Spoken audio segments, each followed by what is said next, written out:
Nobody was supposed to talk about it out loud. Not on camera, not at a press conference podium, not in a way that left a trail.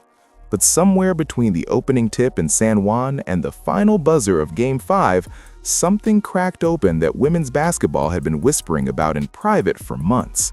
A coach walked away mid-tournament. Her replacement stepped to the sideline, looked down the bench, and made decisions that shattered the structure that had been in place from day one. And Caitlin Clark, the most watched, most debated, most polarizing player in the sport, went from a carefully managed piece of a rotation to the undeniable, unstoppable engine of an entire international program. What happened in Puerto Rico during the 2026 FIBA Women's World Cup qualifiers was not supposed to go the way it went. It was supposed to be tidy, controlled, a formality. 5 games against overmatched opponents, a chance to build chemistry before the real stakes arrived. Instead, it became one of the most explosive storylines in the history of USA basketball. And if you want the full picture, the camp drama, the coaching shift, the numbers that ended every argument, you are going to want to stick around for this one. Hit that subscribe button if you're new here, because this is exactly the kind of story we break down on this channel. And drop a like so more people find this video, because this story deserves to be heard. This is the full story. From a December training camp in a Durham facility where the seeds of tension were quietly planted, to a 5-game demolition in Puerto Rico that left the basketball world with no choice but to reckon with what it had just witnessed. It starts long before the tournament tipped off, and it is far from over. To understand why Puerto Rico detonated the way it did, you need to go back to December 2025. A training facility in Durham, North Carolina, Caitlin Clark walking through the doors for her very first camp as a member of the USA Basketball Women's Senior National Team. This was not ceremonial. This was not a photo opportunity or a publicity event designed to generate headlines. This was the beginning of a brand new Olympic cycle for the most dominant women's basketball program on the planet, and every single person inside that facility understood the weight of what was being built. USA Basketball had just named Carol Lawson, the head coach at Duke University, to lead the senior national team all the way through the 2028 Los Angeles Olympics. She was replacing Cheryl Reeve, who had guided the program through the gold medal run in Paris the previous summer. Lawson brought a staff that looked, on paper, like one of the most qualified collections of basketball minds ever assembled for a USA basketball cycle.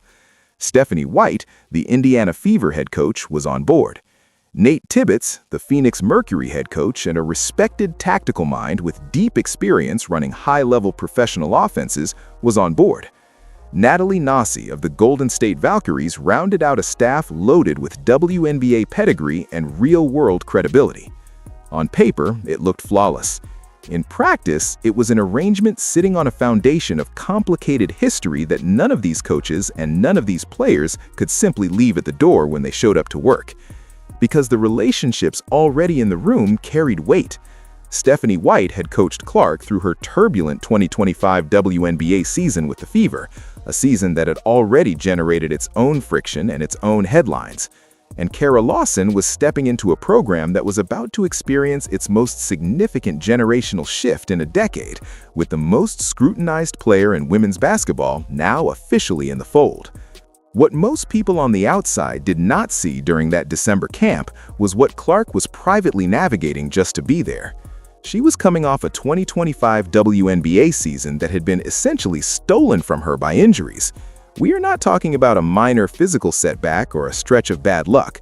We are talking about a cascade of lower body problems, an ankle injury that shut her down early, a groin issue that compounded everything, that limited her to just 13 games across the entire season. 13 for the player who had shattered the all-time NCAA scoring record at Iowa, for the player whose 2024 rookie season had drawn the largest television audiences in the history of women's professional basketball, for the player who had been named WNBA Rookie of the Year after averaging nearly 18 points and over 8 assists per game. That player spent most of 2025 in recovery rooms and on stationary bikes, watching from the sideline in street clothes as her Indiana Fever teammates made a deep playoff run without her.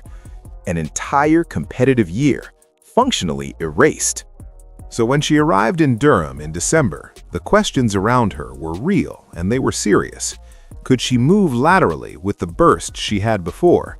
Could she absorb contact from international-level defenders and still finish at the rim? Could her body hold up through 5 games in a compressed tournament window with almost no rest built in between them? The early signs from camp were encouraging. Clark was grinding through individual workouts with USA Basketball's medical staff and development coaches, rebuilding not just her physical conditioning, but the trust between her instincts and her body. When cameras caught her on the practice floor, she looked like herself, sharp, locked in, moving with a confidence and a burst that suggested the worst of the injury nightmare was behind her. She acknowledged it herself later, saying the ankle had finally started allowing her to do what the rest of her body was ready to do. That the last couple of weeks of camp were when she had started feeling like herself again for the first time in months. What the cameras did not capture, and what would not become fully visible until the real games began, was the tension already forming around a question that nobody in that facility was addressing directly. When the tournament started, how would she actually be used? The talent had returned. The question was whether the system being built around it was ready to match it. Fast forward to March 2026, San Juan, Puerto Rico, the FIBA Women's World Cup qualifying tournament. The technical reality was that Team USA had already secured their World Cup berth by winning the AmeriCup the previous summer. These 5 games were, in the strict sense of the word, a formality, a tune-up, a controlled environment to test combinations, stress test chemistry, and build toward the real pressure waiting in Berlin. The standings did not hang in the balance. A loss would not cost them their spot. But try explaining that to the 8,000 fans who showed up to the arena in San Juan wearing Caitlin Clark jerseys. Because what made these games feel like anything but a formality was something that had nothing to do with seedings or standings. This was the senior international debut of Caitlin Clark, Angel Reese, and Paige Buchers, 3 of the most recognizable names in the history of the sport, stepping onto the global stage together for the very first time. Every media outlet with a camera had them pointed at Puerto Rico. Social media was running at a frequency that qualifying tournaments almost never generate. Jerseys with Clark's name on the back outsold every other player on the roster combined by a margin that was frankly not close. The anticipation was not just high, it was historic. Women's basketball had never produced this kind of pre-tournament energy at the qualifying level. Everyone understood why, and everyone was waiting to see how Lawson would manage this extraordinary collection of talent that had just arrived on the same roster for the first time. What unfolded in the first 2 games threw nearly everyone sideways. Lawson entered the tournament with a philosophy she described openly and repeatedly as a fact-finding mission. She was not trying to win by 50 every night. She wanted to evaluate different combinations. She wanted to see which players connected, which lineups clicked, and what a functional Team USA architecture might look like heading toward the World Cup and eventually Los Angeles in 2028. That approach had a logic to it. These were 12 players from different teams, different systems, different offensive roles, being asked to function as a unit after an off-season with 0 competitive games to build on. But the implementation of that philosophy felt, to a lot of people watching, less like flexibility and more like rigid mechanical rotation. Lawson cycled all 12 players in a pattern that resembled hockey line changes more than basketball substitutions. 5 players on, 5 players off, an almost predetermined rhythm that did not appear to flex regardless of what was actually happening on the court. And in this system, Caitlin Clark was placed in the second unit, not the starting 5. She was sharing bench minutes with Ryan Howard, Kelsey Plum, Kalia Copper, and Monique Billings. The veteran starting group, Chelsea Gray, Jackie Young, De'Erica Hamby, and a rotating front court, held the opening minutes locked down game after game. And the most talked about player in the sport, the one whose face was on every jersey and whose name was driving every ratings number, was watching the opening tip from a folding chair. Clark handled it like a professional. She said all the right things. She deferred to the coaching staff. She did not make it a story, which, given the circus that had followed her for the past 2 years, was not nothing. But then she got on the court and the numbers started talking for her. Game 1, Team USA versus Brazil. Clark came off the bench and delivered the kind of debut performance that breaks international benchmarks. 17 points, 12 assists, numbers that did not just meet expectations, they shattered them.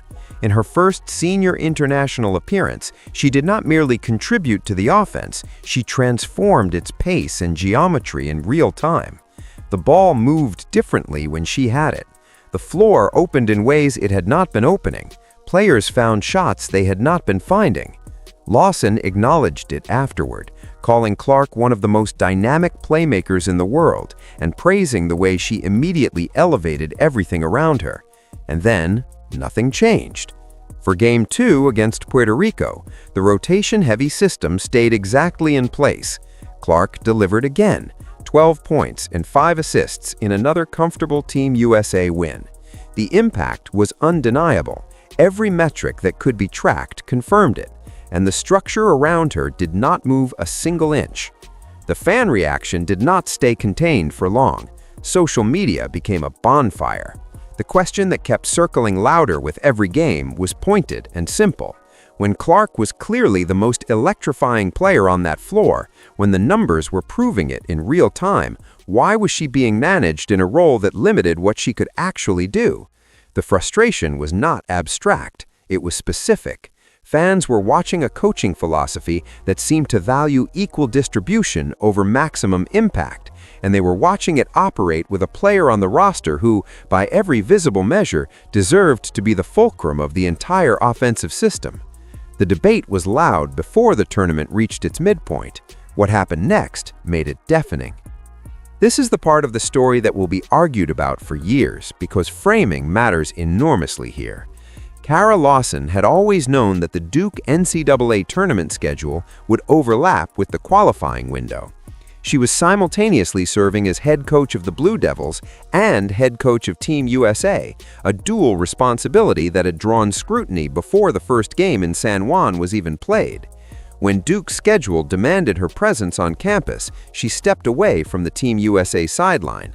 The plan had always been that Nate Tibbitz, the Phoenix Mercury head coach serving as an assistant, would slide into the interim role for the remaining games. USA Basketball framed it as procedural, planned, routine. What happened on the court the moment Tibbitz took over made it impossible to accept that framing without at least acknowledging the larger conversation it reopened. Gone was the mechanical 5-in, 5-out rotation. Gone was the predetermined hierarchy that kept the same veterans in the opening lineup regardless of what the combinations were actually producing. In their place came something that looked, immediately and unmistakably, like basketball coached the way it is supposed to be coached at the highest level: merit-based, production-based, built around the players generating the most impact when the ball found their hands. And Caitlin Clark was the first to benefit. The game against Italy was where the shift became impossible to look away from. Team USA's opening unit went out and stalled almost immediately. 3 minutes into the game, the offense was stagnant. Italy had packed the paint, clogged the passing lanes, and dared the Americans to beat them from the perimeter with contested jumpers off the dribble. The starting unit could not crack it. The ball stuck. The movement was predictable. The crowd, which had shown up expecting fireworks, was watching a team sleepwalk through the opening minutes of a game they were supposed to dominate. Then Tibbitz looked down his bench and called the number 22. Clark entered at the 6:46 mark of the first quarter. In roughly 6.5 minutes of action, Team USA erupted for 23 points. The starting unit had managed 5 points in 3 minutes before she checked in. The math does not just favor Clark, it announces her presence in capital letters. The court geometry transformed the second she touched the ball. Italy's defense, comfortable, composed, controlled before her arrival, was suddenly scrambling to cover ground they had not anticipated having to cover. Driving lanes materialized from nothing. Skip passes found open shooters in rhythm. The pick and roll, which had been completely dormant in the first 3 minutes, suddenly became a weapon Italy had no coherent answer for. Clark finished the game with 12 points and 5 assists. Team USA won 93-59. But the score was not the story. The story was how fundamentally different this team looked the moment the leash came off.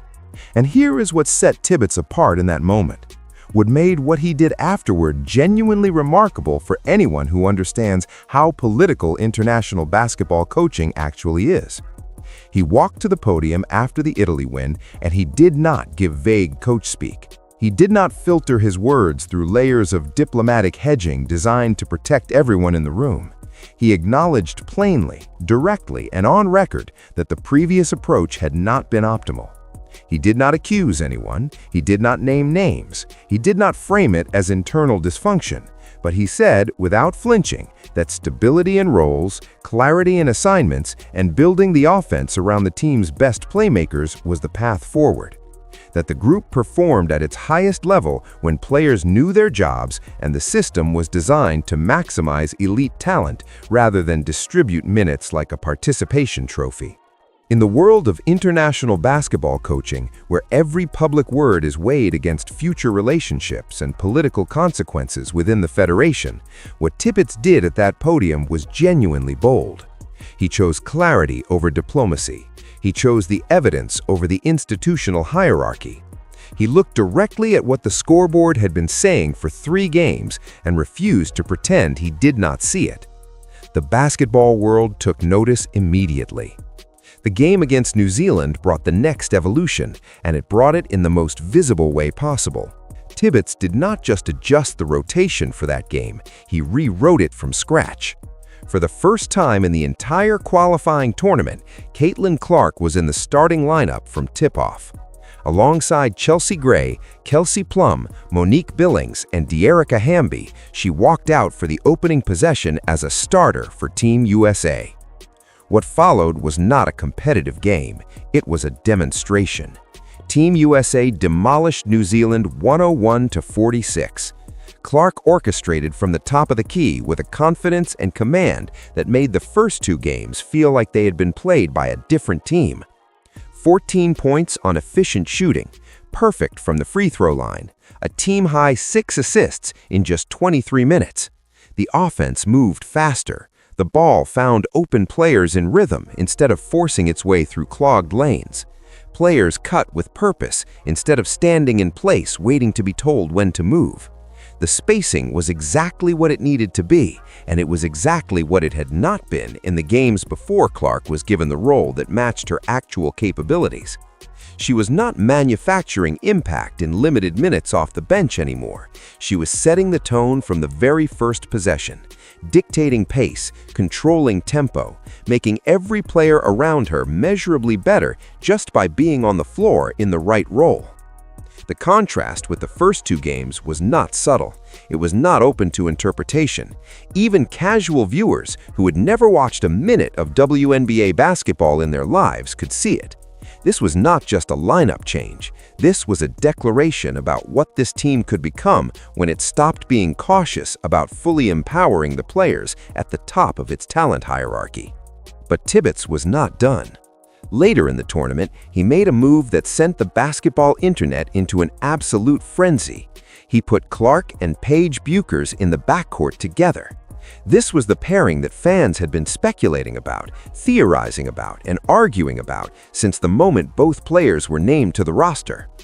2 of the most gifted playmakers of their generation on the floor simultaneously, both capable of creating from anywhere on the court, both able to shoot from 30 feet with a hand in their face, both able to see passing angles that most professional players at the highest level do not even register as options.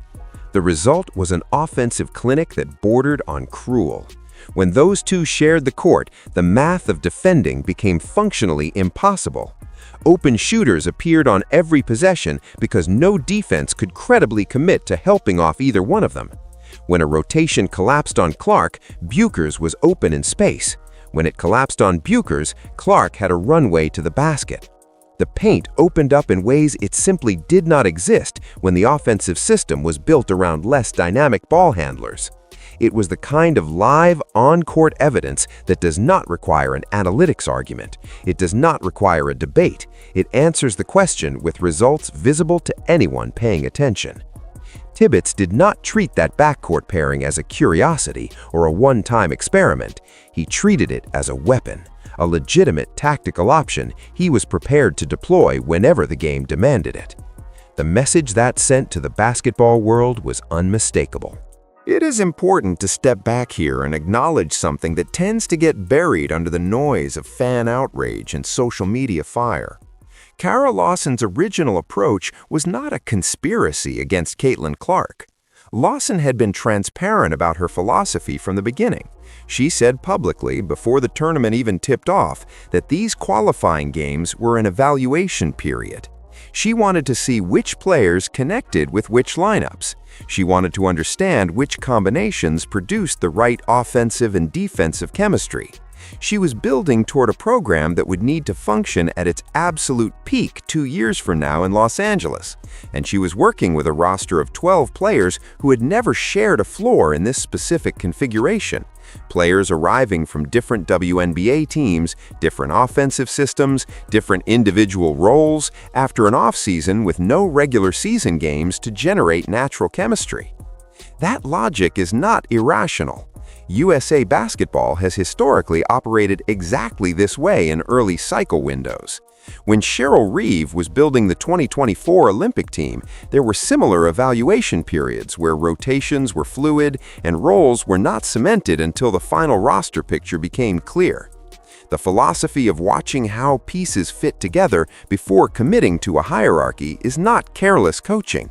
It is, in fact, how responsible international programs are constructed over time. Lawson herself never stopped praising Clark. She called her a generational talent in press conference after press conference. She acknowledged openly the way Clark elevated the pace and geometry of the offense every time she touched the ball. The public record shows a coach who understood exactly what she had on her roster. But praise and deployment are two entirely different things. And the results on the floor told a story that was hard to argue against, regardless of how sound the philosophy driving the decisions might have been. What Tibbitz did, operating in a compressed timeline with less need to evaluate and more urgency to perform, was simply make the call that data had been pointing toward from the very first possession of Game 1. He did not have the luxury of an extended evaluation window. He had games to play and opponents who were not going to self-destruct, so he looked at what the numbers were saying and acted on them directly. That is the genuine tension sitting at the center of this entire story. Two legitimate coaching philosophies, the same roster, dramatically different results. One of them left Clark less empowered than her abilities warranted. The other did not hesitate for a single game once given the opportunity. The fan reaction became a storyline almost as large as the games themselves, and it is worth understanding what was actually driving it. When Lawson kept Clark in the second unit through the first 2 games, social media did not simply express frustration, it erupted with accusations, claims that the coaching staff was deliberately limiting Clark's impact out of jealousy, out of favoritism toward established veterans, out of some unspoken internal power struggle that nobody on the Team USA staff was publicly naming. Photographs of Clark standing near Stephanie White, her Indiana Fever head coach now operating as a USA Basketball assistant, circulated online with fans analyzing body language and facial expressions frame by frame, convinced they could identify tension that hinted at something unresolved from their time together in Indianapolis. Comments pointed to public statements White had reportedly made during the 2025 WNBA season, framing Kelsey Mitchell as the Fever's primary offensive engine, a characterization that Clark's enormous fan base had reportedly taken personally. Others pointed further back to the 2024 Olympic roster decision, when Clark was left off the Paris Games team, despite being the most popular player the sport had produced in a generation, arguing that the USA Basketball establishment had a documented pattern of sidelining her when it mattered. Whether any of that backstory had a single thing to do with what was actually unfolding on the court in Puerto Rico is genuinely impossible to verify from the outside. Coaching decisions in team settings are shaped by 1,000 variables that never make it into press conferences or public statements. Perception and reality are not always the same thing, and social media analysis of someone's facial expressions in a photograph is not evidence of anything except how passionately people follow this player. But perception in the age of social media has a way of calcifying into its own version of truth for an audience already primed to believe it. The narrative assembled itself before anyone on the coaching staff had said a single meaningful word in response. What gave that narrative staying power was not the speculation, it was what Tibbitz confirmed through his actual decisions and his actual words once he had the sideline. He did not accuse anyone, he did not manufacture conflict, but he acknowledged the shift openly, explained his reasoning with a directness that coaches operating at this level almost never offer publicly, and let the scoreboard finish the argument for him. And the scoreboard was deafening. Team USA went 5-0 in the qualifying tournament. They outscored their opponents by an average of more than 30 points per game. And across all 5 games, the statistics that Caitlin Clark's accumulated told a story that no amount of philosophical debate about rotation systems or evaluation windows can undo. She finished as the team leader in assists across the entire qualifying run. Her plus-minus across the tournament was plus 80. A number that didn't just lead the roster, it dwarfed everyone else on it. She shot 7 of 13 from three-point range across all 5 games. She returned to competitive basketball after 8 months away from an injury that had defined her 2025 season and immediately looked like the most complete two-way initiator on the entire roster. She scored from all 3 levels. She ran the pick and roll with timing that the staff at Phoenix could not stop, and Italy could not stop, and New Zealand could not begin to account for. And she defended with an energy and an effort that her loudest critics had questioned for 2 years and could not credibly question anymore after Puerto Rico. These numbers did not accumulate against weak competition in a low-pressure environment. They came against physical, disciplined international defenses that had studied film on Clark specifically. Defenses that had game-planned to take her out of the offense. Defenses that understood exactly what she wanted to do and deployed personnel to stop it. It did not work. The sample size is an entire international tournament. The evidence is sustained across multiple opponents, multiple game situations, and multiple coaching contexts. It is not a hot stretch. It is not a favorable matchup. It is a comprehensive argument made over 5 games against teams that were trying to beat her, and it lands like a verdict. The FIBA Women's Basketball World Cup is on the horizon. Berlin. The lights will be brighter. The margins for error will be thinner. The opponents will be better prepared, more physically imposing, and more tactically sophisticated than anything Team USA faced in Puerto Rico. And Caitlin Clark will walk into that arena carrying everything that happened in San Juan with her. The numbers, the narrative, the evidence, and the unanswered questions. Because here is what Berlin will expose that Puerto Rico only previewed. Puerto Rico was a qualifying tournament, a 5-game window where the stakes, however they felt in the moment, were ultimately contained. Berlin is a World Cup. It is the moment where philosophy meets consequence in a way that cannot be managed with careful press conference language or framed as an evaluation period. Every lineup decision will be dissected in real time by an audience of millions. Every rotation choice will be weighed against what the box scores are saying.